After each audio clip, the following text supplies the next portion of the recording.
কুষ্টিয়া সদর উপজেলার কুষ্টিয়া খুলনা মহাসড়কের পাশেই অবস্থিত মধুপুর কলার হাট। মাসের ৩০ দিনই বসে দেশের অন্যতম বৃহৎ এই কলার হাটটি। খুব ভোর থেকেই এ হাটে সবরি, চাপা কলা সহ বিভিন্ন নামের কলা নিয়ে আসতে থাকেন কুষ্টিয়া, ঝিনাইদহ, চুয়াডাঙ্গা, মেহেরপুর ও পাবনা জেলার কৃষক ও ব্যবসায়ীরা।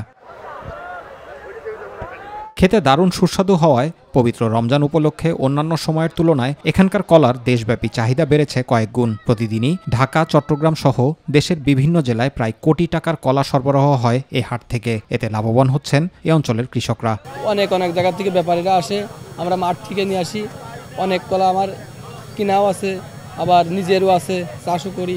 450 টাকা করে আনেছি, 460 টাকা বিক্রি হয়। আমি মাঠ করে বাগান ধরে কলা কিনি, এইখানে এসে বিক্রি করি। কলার আমদানি বেশি, পাটিও বেশি।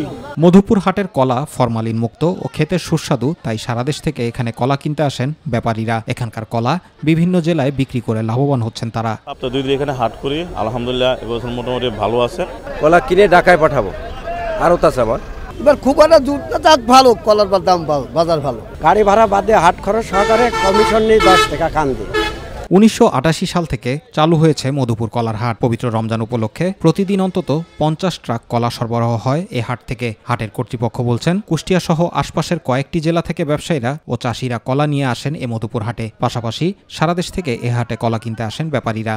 এর ফলে হাট এলাকায় মানুষের ব্যাপক সমাগম ঘটে। আর তাই মধুপুর কলার হাটের শৃঙ্খলা বজায় রাখতে প্রশাসনের সহযোগিতা চাইলেন হাট পরিচালনাকারী।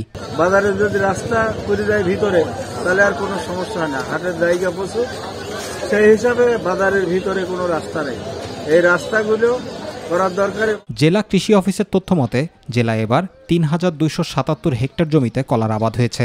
ব্যাপক লাভজনক এ ফল চাষে চাষিদের উদ্বুদ্ধকরণ ও প্রশিক্ষণ সহ সব ধরনের সহযোগিতার কথা বলছেন কৃষি কর্মকর্তারা। আমাদের হচ্ছে যে আপনার ৩,২৭৭ হেক্টর জমিতে কলা আছে। মূলত হচ্ছে কৃষকদেরকে বিভিন্ন রকম পরামর্শ, প্রশিক্ষণ, ঠিক আছে, কি জাত চাষ করলে ফলন ভালো হবে, কিভাবে আন্তঃপর্যায় করে কিভাবে সার দিতে হবে, এইসব বিষয়ে, এবং কিভাবে যদি রোগ বা পোকামাকড় হয় কিভাবে কলা নিরাপদ করতে হবে, এইসব বিষয়গুলো নিয়ে কৃষকদেরকে সবসময় পরামর্শ দেওয়া হচ্ছে। জুবাইর রহমান, মাই টিভি নিউজ।